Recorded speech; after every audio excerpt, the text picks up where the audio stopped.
dirty moderates, think about this. What if our national problems, our divides, our factiousness, our polarizations, what if they aren't partisan per se?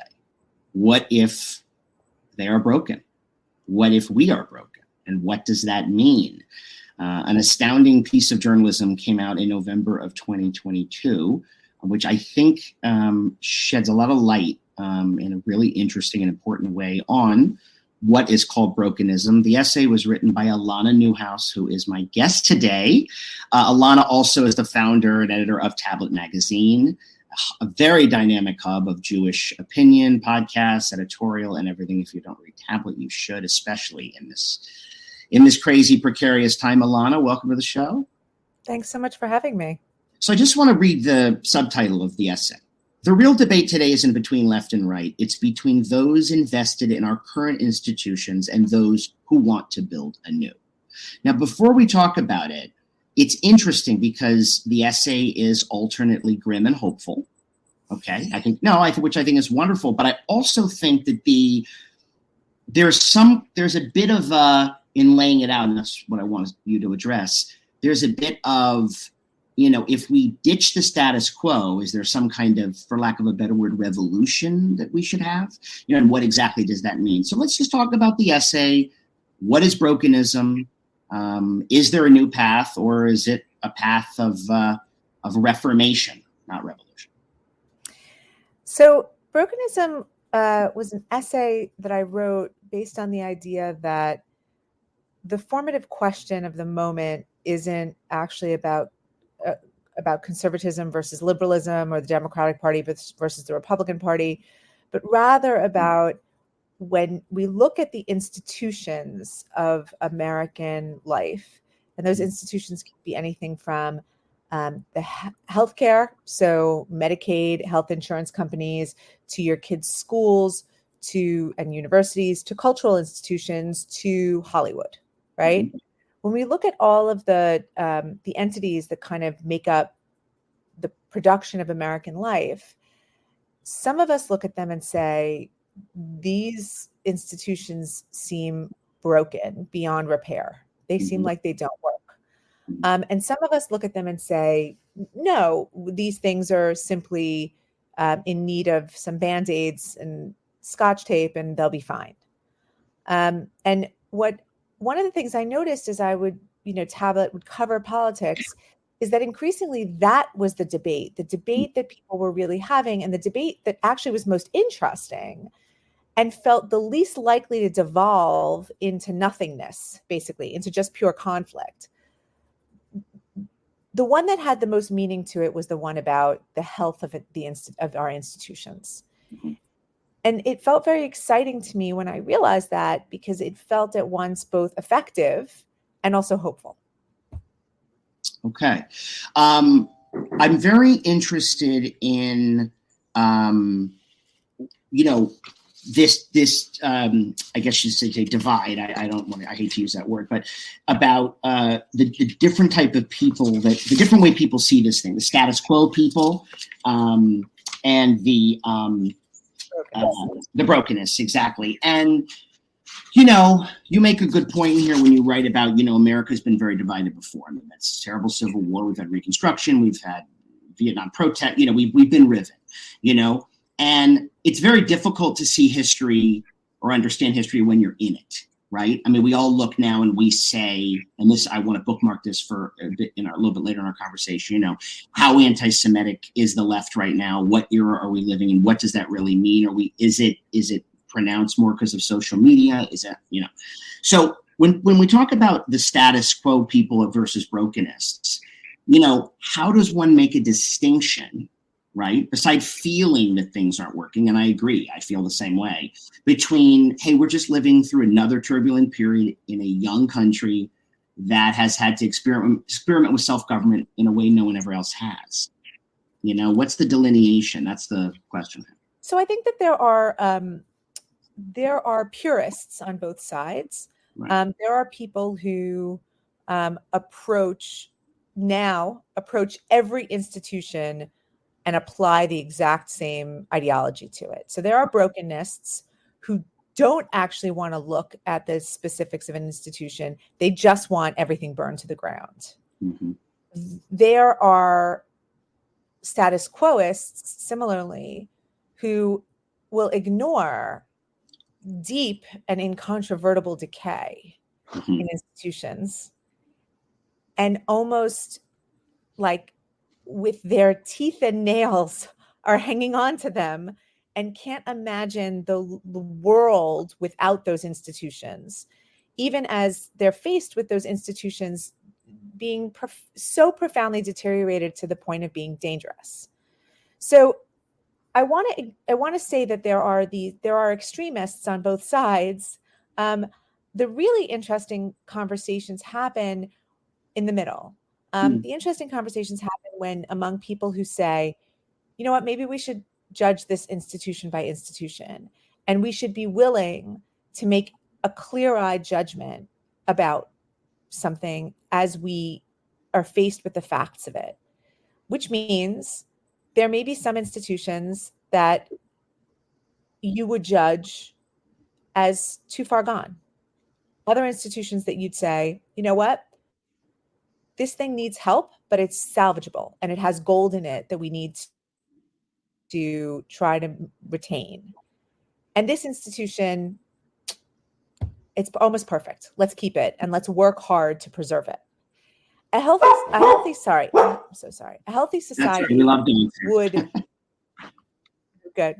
A healthy society will have all three of those impulses on the part of public discourse.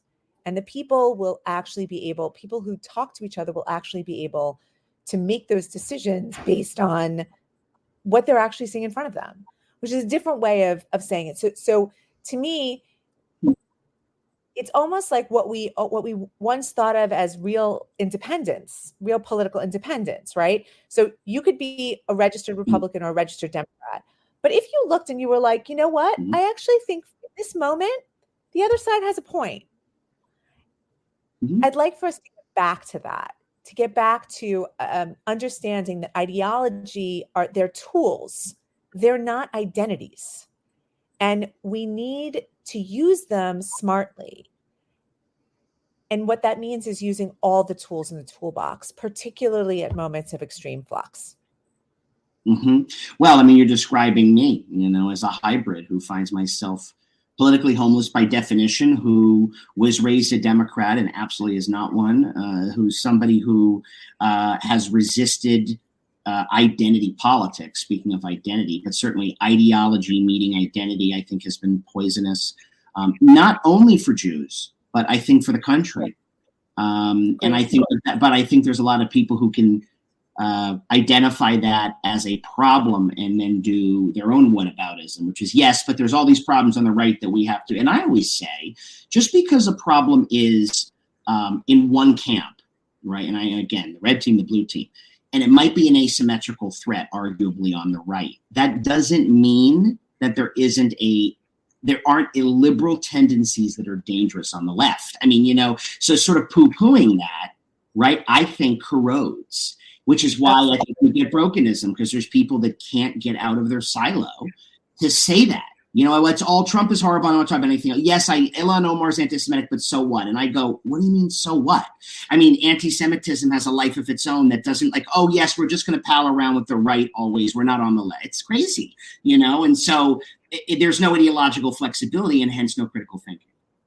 Yeah, I mean, I also think that if you truly believe that the right is an existential threat, that is a stronger argument for cleaning your own house, because you must then if you really believe that you are all that's standing between democracy surviving and this moment, then what you need to do is make sure you don't have any illiberal elements in your own crowd, because you're all that stands between us and the future.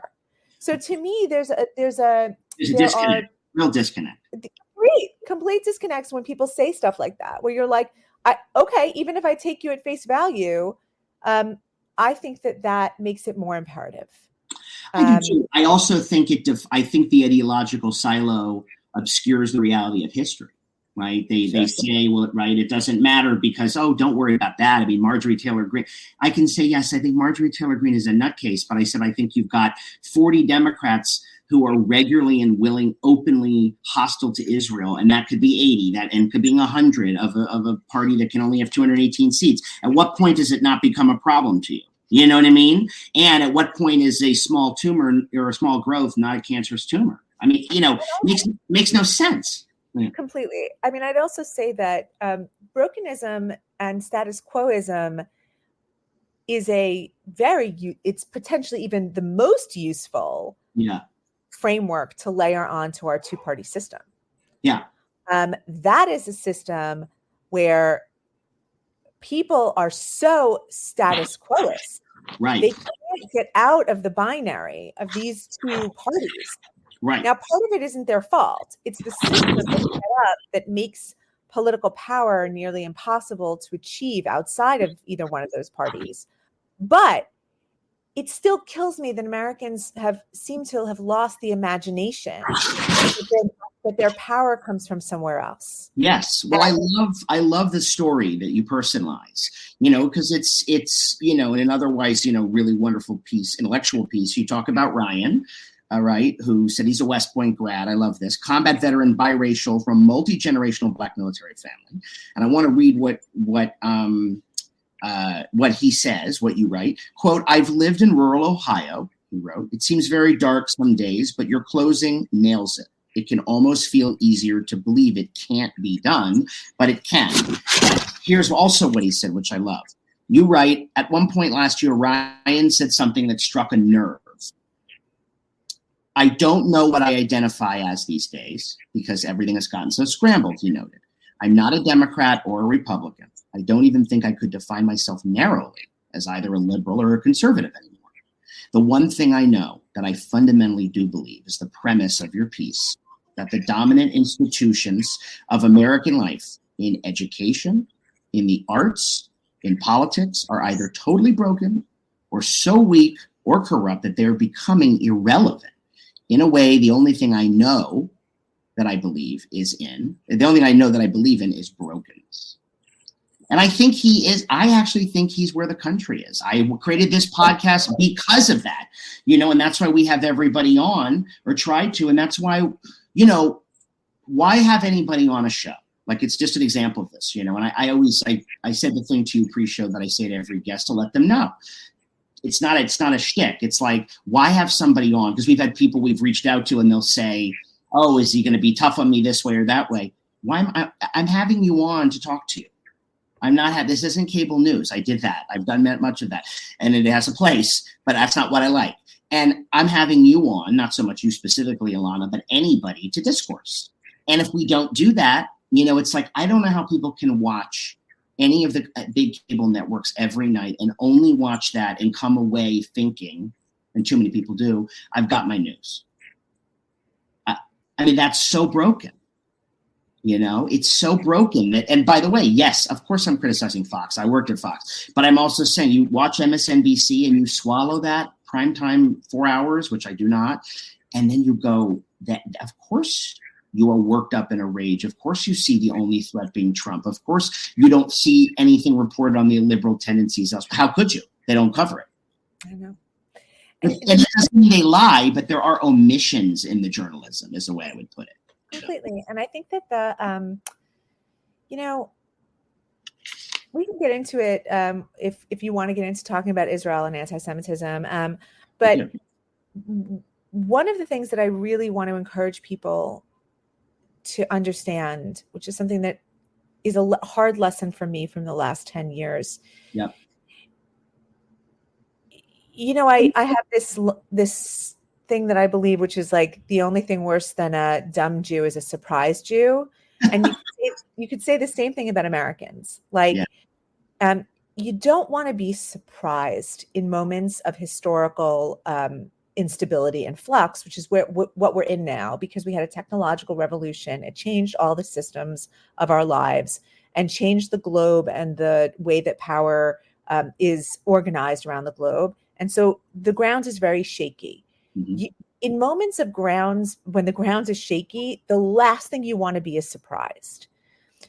So what I try to explain to people is playing with brokenism, playing with the idea of what if this thing went away is a healthy thing for you to do, not because I want you to burn everything to the ground and not because I want you to abandon everything, but because I want you to be prepared in case that thing falls apart. That's right. And not have all of your eggs in that basket, Mhm. because things are falling apart faster and in more surprising ways than we know. And so one example, just to give you one, is over the summer, pre-October 7th, Tablet published a piece where we basically called for an end to US aid to Israel. And which is a surprising position for a magazine that's clearly a Zionist outlet to take.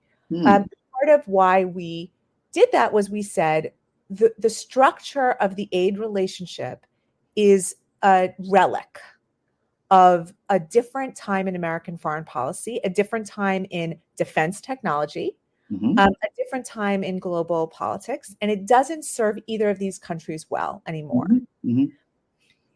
Whole parts of certainly the foreign policy establishment freaked out that we said this and said, that's wrong. It's crazy. That's insane. You can't imagine. Don't even think about that. Don't even toy with it.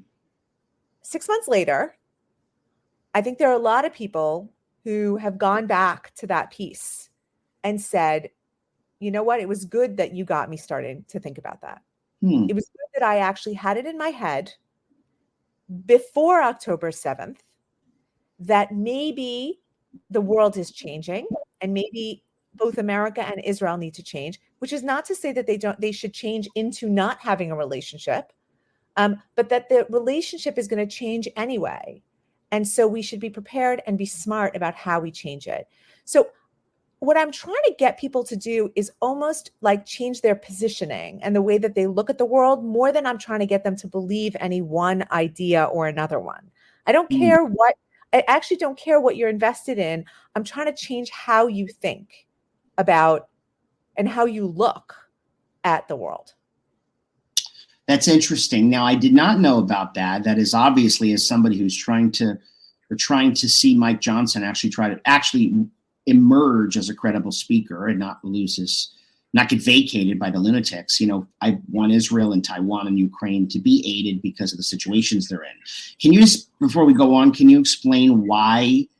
I mean, is there a sort of like preemptive defensiveness to this? Like, hey, if Israel's not reliant, then they don't have to listen to American critics or be beholden? How would that work? I mean, I'm not saying you have to own the position, but it's also partially about the way that aid works. So the vast majority of the so-called billions that go to Israel is actually money that goes to American defense companies. Yes, of course. We give them money and then they buy American arms. Right. Right. Except we are emerging in a time in American life where there are whole questions about American society and how it functions. And Americans are asking good questions about where their tax dollars are going. Right. And one concern that I had that we had over the summer was that the impression that one gets of billions of aid going to Israel, when in fact, almost none of it actually lands in Israel, was going to actually be quite bad for both countries. It makes America look like we're sending a lot of American tax dollars elsewhere, when in fact we're not. And it makes Israel look like it's reliant on America, when in fact, and there are a couple of examples in the piece that I talk about, in fact, the technology that Israel is beholden and must buy is often not the best technology for what the Israeli military needs. And so Israel was caught in a framework that made it dependent on America in ways that increasingly were not optimal for Israel. And America, not the American federal government, but Americans we're increasingly under the illusion and the absolute misimpression that we were holding up that country when we're not. No. And so the whole thing started to feel like the emotions of it had gotten tangled, and it was giving it felt like it had become a corrupted relationship that was misunderstood, and it felt like one of those things where you just take a step back and you say, like, we need to reframe this relationship. It's very interesting. Yeah. I mean, one of the things as a corollary to that it does not get, it gets really lost in the stories when debates come about what America should or should not be spending. But this isn't just specific to Israel.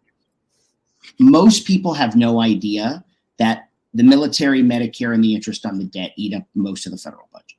So when people say, I'm so sick of the federal government and golden toilets of the Department of Energy, things that are excessive, why are we funding the study of, gentle bears in the woods or something? Okay.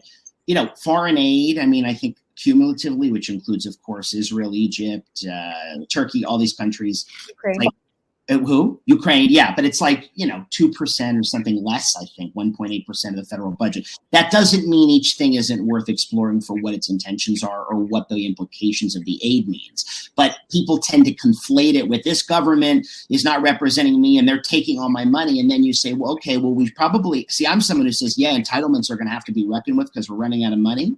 But then people say, no, we don't want that. So it's just an interesting corollary to it, because it's also very good to start to people say don't understand that. Americans don't understand that, though. If you go in there, the populist moment on the right too is very pro big government, which I'm not. They're like, hey, don't touch a benefit. I'm not asking. I want to throw poor elderly widows in the street, but we got to get real. And the old Republican Party would say, hey, we got to talk about balance. But this crowd, no, it's literally borrow and spend for the things we want. And again, think about it. It's status quoism. They're basically saying, it is. We understand we can't get ourselves disconnected from the way that things work right now. And neither party can. And it's so interesting, right? It's like once you start to see it, you realize that not to say this, but you start to look and you start to see a lot of commonalities between people who ostensibly call themselves Republicans and people who call themselves Democrats. And you realize it's because they're both invested in a system working in a specific way. And that if Americans want to look at something and say, I don't think this is working for us as citizens, you then start to need your elected officials to reflect that desire for change. I think that's right. So in the world of brokenism, and institutional decay, and that's actually using a nice word, we saw since October 7th the filth and the yuck that pervades college campuses, schools you and I went to, and I went to Brown, you went to Columbia or Barnard, I believe. And right. And I wrote a Substack called Liberals, Leftists, and the Jews, differentiating between classical liberals. I'll send it to you. You should read that. Separating out what's happening here. And, you see a movement, of what used to be called the liberal establishment. That's why I worried what we were saying earlier about one or two people acting illiberally, because the kind of anti-Semitism that's rooted in the kind of awful DEI / oppressive binary rooted in Marxist thinking and all that stuff, which is what it is, because I was a political theory guy, and I've read unfortunately, I had to read a lot of Marx. You read this and you go, wow, you see where this percolated, you see where this incubated. And like you said, we're now surprised. We shouldn't be surprised, but maybe you and I aren't, we're a very small minority of what you see erupting into completely radical activity. And I'm not talking about just free speech. I'm talking about true genocidal talk and true hate. Great credit to Stefanik for really grilling these people. And actually the president of Columbia had to say yes, calling for the genocide of Jews. She didn't equivocate. She didn't do a Claudine Gay had to do. So let's talk about it. Let's talk about, the erosion of goodwill for Jews by way of the left. And, I mean, I'm not excusing the right. I just want to go into this. Okay, so let's caveat it by saying we're not excusing the right, and we're just going to talk about the left because we care about the left, and we the premise here is that the left should not, just because somebody else has a problem doesn't mean that you have to have the same problem. I think you pretty much put your finger on it when you start talking about the broader ideology. I really do not believe that anti-Semitism is a cause of anything. Mm-hmm. I believe anti-Semitism is a symptom of other problems that happen in societies historically. Those problems can be economic, as they frequently are, certainly in modern history. They can also be religious. But there's a deeper challenge in the social fabric, and it comes out as the need to identify, isolate, and demonize the other. And historically, Jews serve that purpose. And so then the question is what is America going through? What's the real root of this cause? And I do think that the root of the cause is sort of the larger social and economic changes that we're going through, and the decision on the part of several institutions that then became entire industries to answer instability with essentially what can at base it's just Marxism. And so it's reframed Marxism with new words for it, but it is a flattening of difference. It's a worship near idolization of the state. And it is it's communism. And so now it's trying to layer Marxist and communist principles on top of a democratic and capitalist society, which creates its own completely different new animal. But that's what you're seeing. And so to me, it's not an accident, and it's not a surprise that when you decide that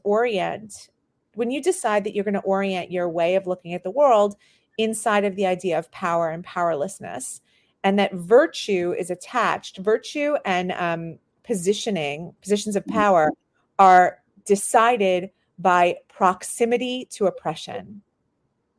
Right. You're not giving power or leadership roles to people based on gifts or skills or commitment to a larger community or excellence. You are giving power based on their relationship historically or in the contemporary times to oppression. You're creating a completely different system. And that system inevitably generates what, we probably 12 or 13 years ago called the oppression Olympics. It's obviously going to make people have to compete. Yes.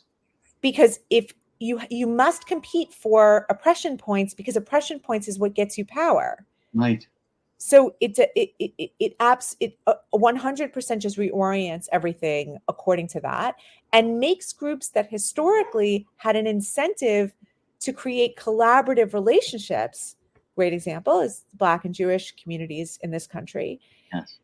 When you have coalition politics where you reward people for creating relationships and compromising with each other and figuring out how to work together, you create coalitions. When you have a politics that makes people have to compete for each other for who can be above one or another in how much oppression they can ostensibly say they've experienced, you create absolute conflict among your cohorts that are ostensibly supposed to be they're supposed to make up your side. Right. So that's where we are on the left and the Democratic Party. And I believe that the we could definitely have a conversation about all the problems with the Republican Party, which is basically like a joke of a party and an absolute mess. I think Yes. that and has zero, anyway, we can talk about Yes. that. But the Democratic Party actually is completely well organized. Yeah.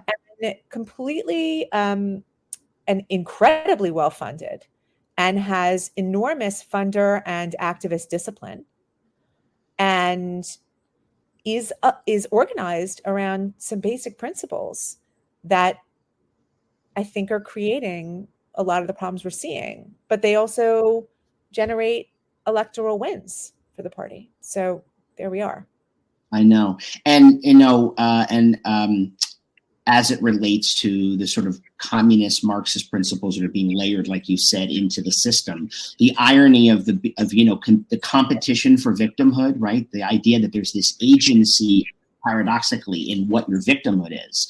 The whole movement, though, creates this competitiveness, this victimhood, these divisions for the belief system that insists on equality of outcomes. Yes.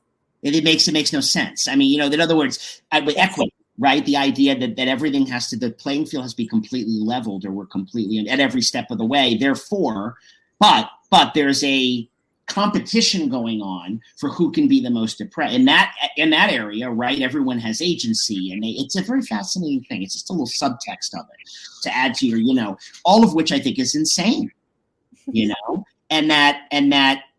and again, like you said, anti-Semitism will be a symptom of it always, but then we have now been cast as white oppressors, which I wholeheartedly reject. I've been on the record during the Black Lives Matter thing. I said to everybody in my life, you will not call me ever a white supremacist. Not that anybody did, but I said, never call me that, ever, ever, ever, because that does not apply to me. Take your crap and shut your mouth. I am an ally, but I will not stand by that. I want to go one step farther, which is I want to say that I actually find the demonization of white people as all white nationalists and white supremacists to be itself poison. And in fact, my argument is, if you want to demonize people, fine, I'll go and I'll stand with everyone you want to demonize. Yeah. And to me, the idea that we have decided that, the way that people use the term white girl, it's they never term, or white male. These are meant to be derogatory. Of course. And you look at them and you say, why is that okay? Like, I don't understand why that's any more or less okay than any other slur based on people's ethnic or religious identity. It is so offensive. So the whole scheme feels toxic to me. And it feels like it's meant to, so actually at some point, I just look at people and I'm like, I reject the entire game of separating people out this way. Yeah. And I reject the game of separating it out so that they can be rewarded. Mm-hmm. And I reject the game of separating it out so that they can be punished. Oh, absolutely. But, in the game of party politics, and party people absolutely will, I'm sure they've confirmed it to you too, there is absolutely no question that the Republican Party is significantly, almost pound for pound, more pro-Israel than the Democratic Party now. It's not even close. In terms of being truly supportive, you know what I mean? And that doesn't mean that there aren't Democrats that are, but there's John Fetterman. But there's a lot of people getting wobbly, as Margaret Thatcher would say. What do you think? Look, I think that we are in a very weird moment. There is an emerging anti-Semitism and impulse to reframe Israel and Jews, American aid to Israel, as manipulative on the right. You can see it in the fights between Candace Owens and Ben Shapiro. You can see it in Tucker Carlson's decision to feature guests who Yeah. Right. So there's and you can see it if you go on Twitter. Some very high follower count accounts. So, and the reason why I bring that up is because the Republican Party is an absolute mess. Oh yeah. And it is like tissue paper. So, and it's not well organized. The right is not well organized. So what that means is even though you're right, and I believe that the anti-Semitism and frankly racism that is inside of institutions that are associated with the left, excuse me, or with the Democratic Party, it's more comprehensive there. In some ways, the strains of anti-Semitism that are emerging on the right are more dangerous because it's like tinderbox over there. Right. It's so weak and it's such a mess that it needs a very small amount of brainworms to infect the whole landscape. So the problems are because not, there's no glue, and it's this amorphous blob that can kind of like congeal in any direction. So it concerns me, not because I look at it and I say the problem is the same. You're right. You're right that anti-Semitism in some senses has been institutionalized in the entities of the left. Right. It is institutionalized in cultural organizations. It's institutionalized in our universities. It is absolutely apologized for by ostensibly legitimate authorities, and that is a huge problem on the left and among Democratic Party affiliated institutions, and it is their responsibility. I am saying that the right, it's more flammable. That's an interesting point. And so it's a different problem, but it's definitely a problem there too. Do you believe that Donald Trump threatens democracy? Is Trump 2.0 the end of democracy, as is constantly?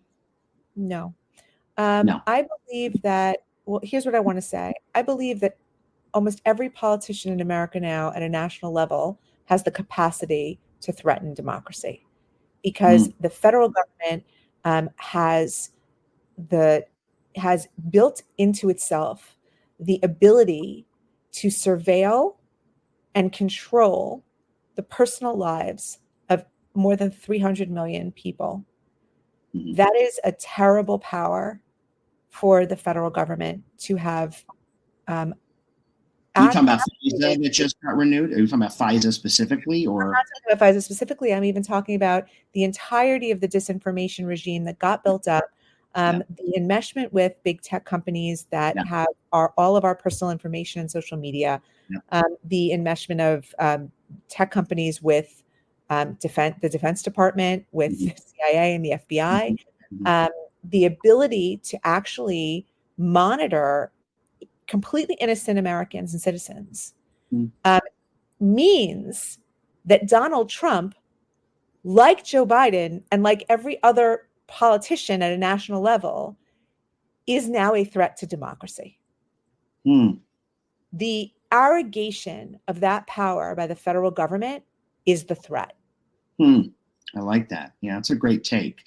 Yeah, I mean, it's a version of like the military-industrial complex and its new tentacles, really, which has always been there. But those tentacles, I mean, I think if I'm not mistaken, I think that around Watergate, the number of federal wiretaps that we had going was about I think it was 67.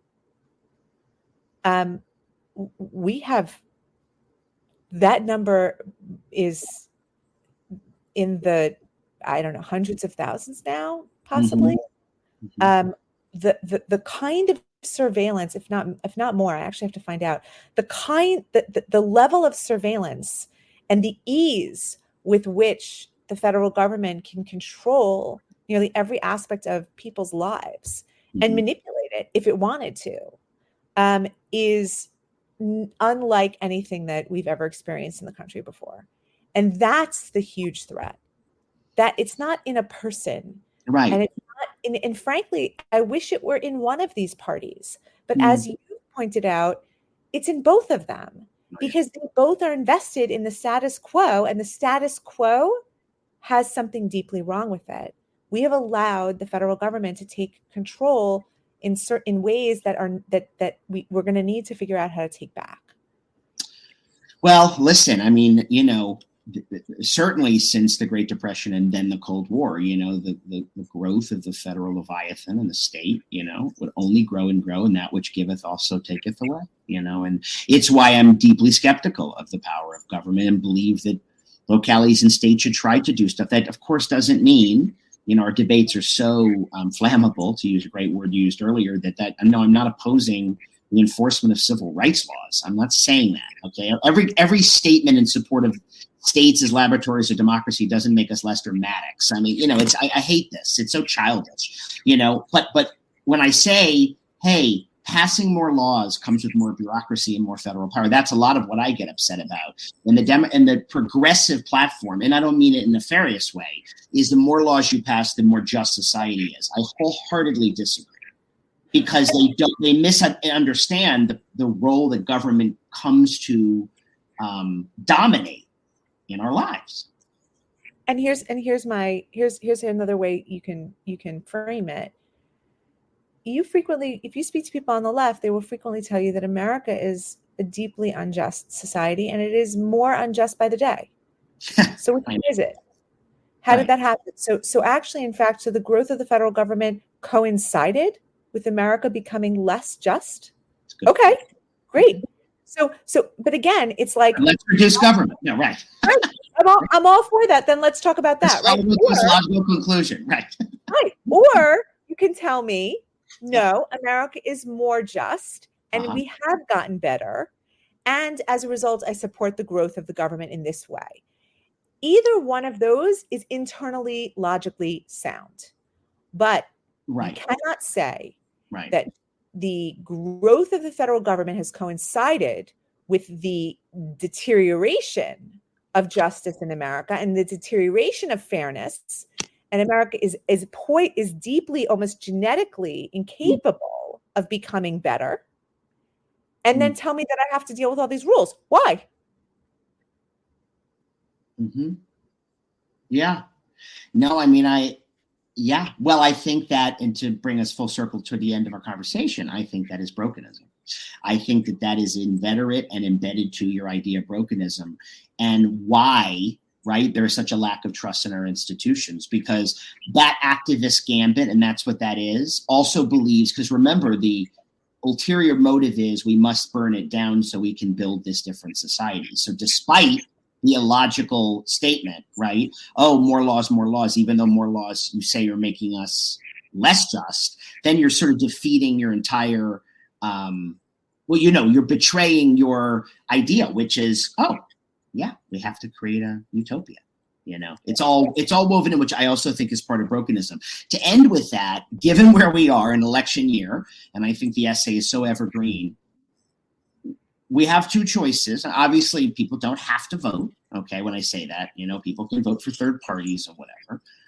Does Tablet take a position? Do you take a position? No. Because Tablet, we never have, and as long as I run Tablet, we will never endorse a candidate. Because in part, again, it goes back to what we're trying to do, which is, I don't care where you end up. Mm-hmm. I care how you get there. Mm-hmm. So I don't care who you pull that lever for, in a way. What I care is that you're under no illusions about why you're doing it, mm-hmm. and that what you're saying makes sense. And so if you say to me, and in that respect, I do want to tell people that I get why we're all obsessed with politics. Mm-hmm. I completely understand it. I want to posit that it is possible that our obsession with national politics is preventing us 100%. From focusing more locally on the things that actually we can change and affect, and that will have reverberatory consequences at a national level that might be much larger and more sustained over time. And so what I'm not saying don't vote. I'm not saying don't focus on national politics, but I'm saying watch yourself. See if that's a replacement for the energy and commitment that you need to make sure that the world around you is actually made better. You know, there's a Jewish principle, which is that you're supposed to work, when you give charity to the world, you're supposed to work in concentric circles. So you're supposed to give to your immediate family, your extended family, your community, your city, your state, your nation, the world, right? And there's that principle is right, because what they're saying is you strengthen from the inside out. Yeah. I want to encourage Americans to get back to the idea, because that's where you absolutely have power. Yeah. And you will see the effect of what you do immediately. Yeah, I mean, amen to that. To close, I will tell you that I love your point about national politics. We have a lot more to talk about. We're going to have you come back, because we're going to have to talk about the new version of the national security state. We're going to have to talk about this craziness, this illogical problem of a just society that keeps growing, an unjust society that keeps growing its government. But the national politics thing, I've said it on my show so many times, Alana. You know, everything is nationalized. You know, when the Democrats faced their own challenges with the court and all of that, I said, yeah, you deified Barack Obama and nothing else. I'm not picking on Barack Obama. That's all you cared about. And you were hollowed out at every state and local office because you didn't care. And yeah, guess what? A lot of bad people ran school boards or took over school boards, but a lot of good people just ran for office who were more conservative and won. And you guys were busy partying. I mean, you just were. And growing the idea of government and almost forming a kind of weird version of the imperial presidency where, you know, you had popular Democratic presidents that galvanized majorities and you didn't care about the rest of the country, which alienated the country and also created, I think, a very unhealthy nationalization of our ideas, our identity. Yeah. And guess what? It led to brokenism, among many other things. Alana, thank you for joining us. This has really been a wonderful conversation. We're definitely going to have you back because we could talk for hours. This has been my great conversation with Alana Newhouse. Make sure you read Brokenism at Tablet. Is it tablet.com or .org? Tabletmag.com. And tell everybody where we can find you on your socials so we can promote you. You can't. I'm really not on any social media platform. Oh, there you go. All right. All right. Then all the more reason to have you back. We got to find you in these hidden spots. All right. Alana, thank you for joining us. Dirty Moderates, stay dirty, stay moderate, and stay safe.